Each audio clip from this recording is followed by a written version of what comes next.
বাঁচাও মানুষ বাঁচাও আন্দোলনের সম্মানিত সভাপতি কে এম রফিকুল ইসলাম রিপন ভাই সহ অন্যান্য নেতৃবৃন্দ, আজকাল যে রাজনীতির প্রেক্ষাপট দেখা যাচ্ছে তাতে করে রাজত্ব আর পীরত্ব একসাথে চলছে।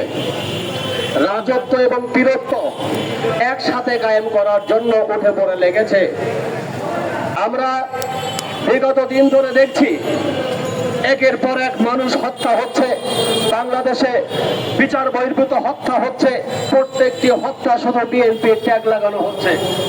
আমি বক্তব্য বাড়াতে চাই না, শুধু আমার প্রান্তীয় বাংলাদেশের জনগণকে একটি কথা স্মরণ করিয়ে দিতে চাই।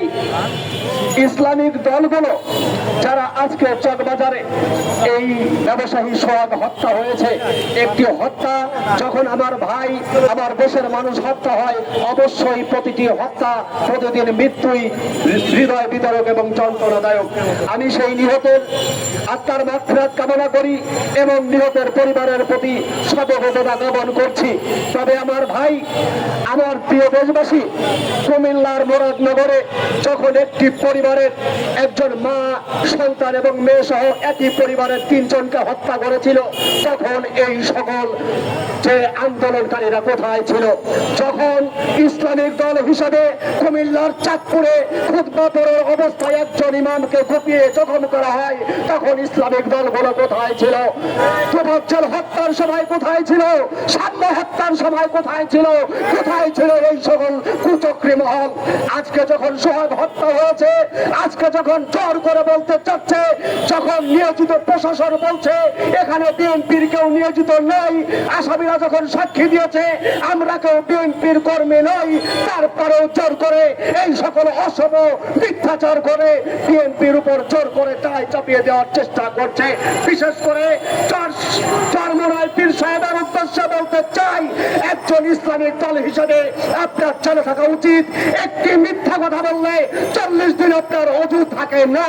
সুতরাং আপনি একজন পীর হয়ে বাংলাদেশের মাটিতে যে পরিমাণ মিথ্যা কথা বলে গত 24 ঘন্টায় দেশের আকাশ বাতাসকে অপবিত্র করেছেন, শহীদ মিনারে গিয়ে জাতির কাছে ক্ষমা চাইতে হবে আপনাকে। আমি সেই সাথে বলতে চাই, এনসিপির নেতা সার্জিস হাসনাতের সাথে সেই খুনি বাহিনীর ছবি কি করে ভাইরাল হলো, কি করে ছবি থাকতে পারে? এই ষড়যন্ত্র কালে আমি আকুলভাবে আবেদন করব স্বরাষ্ট্র উপদেষ্টাকে, যিনি ছিলেন এই খুনের প্রধান আসামি, সেই প্রধান আসামিকে অনতিবিলম্বে আইনের আওতায় এনে রিমান্ড দিয়ে এই খুনের পাশে কারা কারা জড়িত, কিভাবে খুন হলো সবটা খতিয়ে বের করে তারেক রহমানের বিরুদ্ধে যে কুরুচিপূর্ণ বক্তব্য দিয়েছে, তাতে করে প্রকাশ্যে ক্ষমা না চাইলে বাংলাদেশের মাটিতে এই সকল মিথ্যাবাদীর রাজনীতি করতে দেওয়া যাবে না।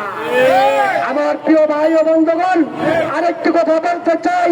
গতকালকে দেখেছি জামাতের ডক্টর মাসুদ যে বক্তব্য দিয়েছে, আমি সেই বক্তব্যের প্রতিবাদে একটি কথা বলতে চাই।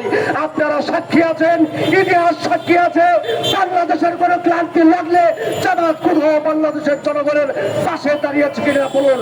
দাঁড়িয়েছে? জামাত কোথাও দাঁড়িয়েছে?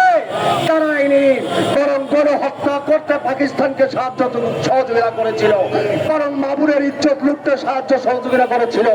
চরমোনাইকে বলি, নিজের রক্ত ছুঁয়ে নিজের অঞ্চলে যখন ভোট চাইতে গিয়েছিল, একটা আওয়ামী লীগের ঘুষি লেগে যখন রক্ত পড়েছিল, একজন পীর সাহেব নিজের রক্ত ছুঁয়ে বলেছিল, আজ থেকে কসম করলাম আওয়ামী লীগের পতন না ঘটিয়ে যেতে পারি, ফিরবো না।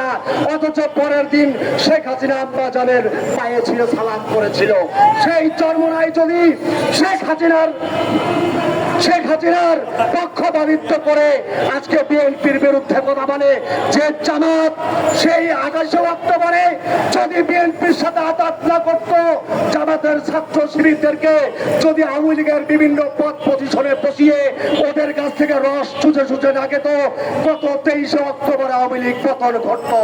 আওয়ামী লীগ এবং চরমোনাই এই সকল অশুভ শক্তির কারণে গত 1.5 বছর যাবৎ 23 অক্টোবর থেকে 24 জুলাই পর্যন্ত পর্যন্ত শেখ হাসিনা দেশে খুন করেছে, গুম করেছে, বাংলাদেশের জনগণ দেখেছে।